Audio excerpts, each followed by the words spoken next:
Okay, you won't believe this. Violent crime fell 9.3% nationally. Did Donald Trump cause it, or did he inherit it from Biden? This is not just a campaign argument. The answer could shape the midterms by billions of dollars in public safety spending and whether Americans accept a larger federal or military role in local policing, like in Washington right now. The FBI's preliminary 2025 numbers are dramatic. Reported violent crime fell an estimated 9.3%. Murder fell 18.1%. Robbery fell 18.5%. Rape and aggravated assault and property crime also all declined. Those are real numbers and they deserve to be reported clearly. But here is the problem with declaring one politician the winner. Final FBI data showed violent crime had already been falling by 4.5% in 2024, including a 14.9% drop in murder. Before Trump returned to office, independent city data also placed the broader homicide decline as beginning around the second half of 2022. So Trump entered the office during an improving trend. The decline continued and accelerated in the preliminary 2025 figures, but timing alone does not prove that his policies caused the acceleration. So what actually drove the decline? Better policing, fewer retaliatory shootings, pandemic normalization, local intervention programs, demographic change, federal prosecutions, or several forces all moving together. And if crime was already falling, do those numbers justify keeping the National Guard troops in American cities for years, like we have in Washington currently? The FBI's early estimate is stronger than a viral chart or a partisan press release. It uses reports from more than 17,000 law enforcement agencies, covering approximately 96% of the population. More than 15,000 agencies supply detailed incident-based information. Now, whether that's correct or not on how they classify it is always the question. But that is a broad coverage, and the FBI also labels this as an early look. The figures are preliminary. Agency submissions can be corrected, and the final 2025 national report can change the percentages overnight. The data measures offenses reported to or recorded by law enforcement.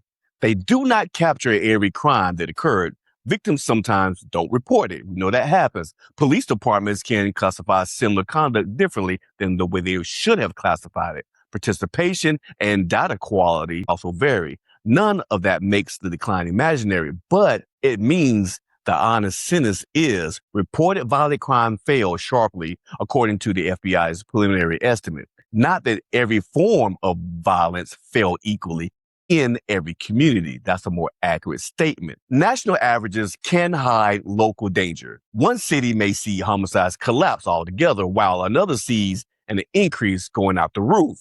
One neighborhood can remain unsafe even when the national curve falls. And in the Council of Criminal Justice mid-year 2026 city sample, homicide and carjacking fell sharply, while reported drug offenses and domestic violence increased. A victory lap should not erase the categories or communities moving in the wrong direction. We have to take that into account. Trump's strongest argument is simple. The decline continued on his watch. His administration made crime a priority, and the preliminary 2025 drop was larger than the final decline reported for 2024. Presidents are allowed to defend their record, and as they should, but federal enforcement prosecutions grants task forces, immigration decisions, and agency leadership can matter.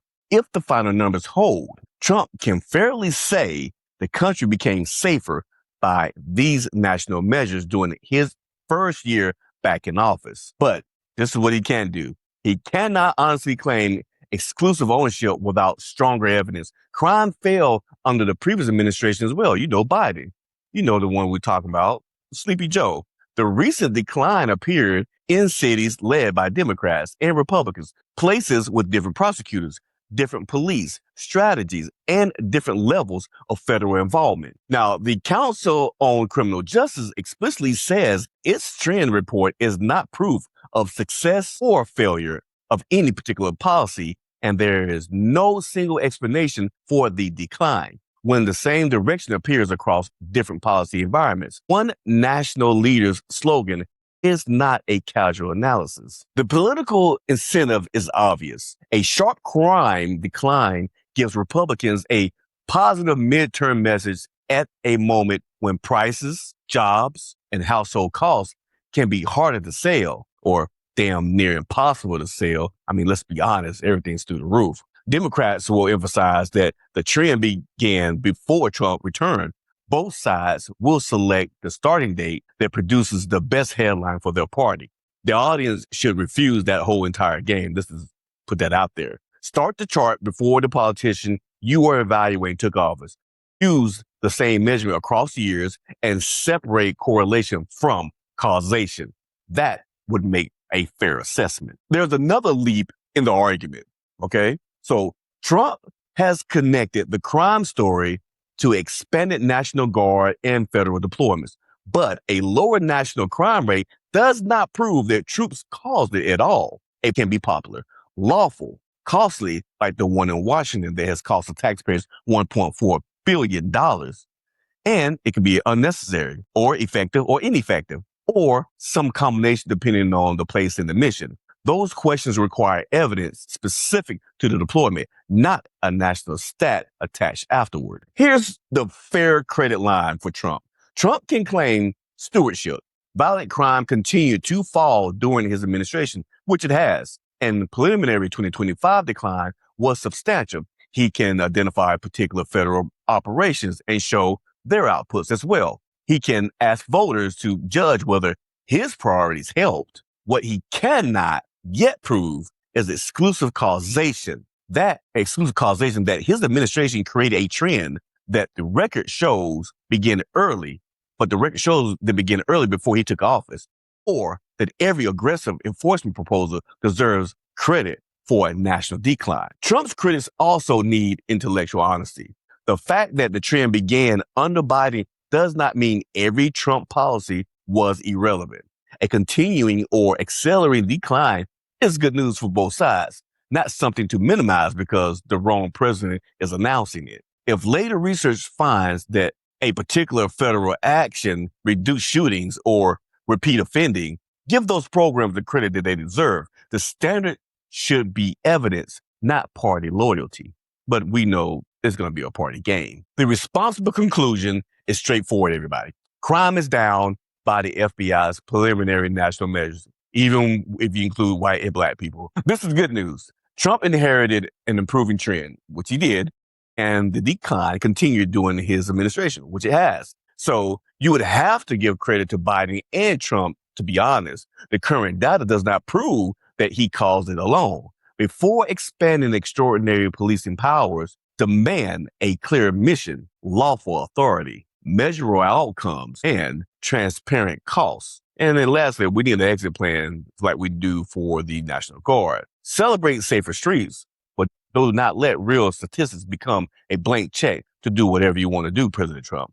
Rules apply even to you, and even if you're not used to having them. Next, watch my episode when emergency public safety becomes permanent military policing. It explains why lower crime does not automatically prove the National Guard caused it, and what a multi-year mission could cost the taxpayers. Click the video now in my description section.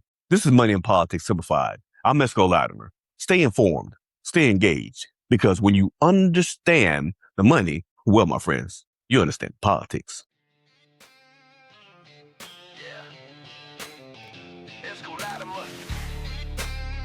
Talking money, talking power. Follow the paper and you find a throne. Deals in the bag while the cameras roll.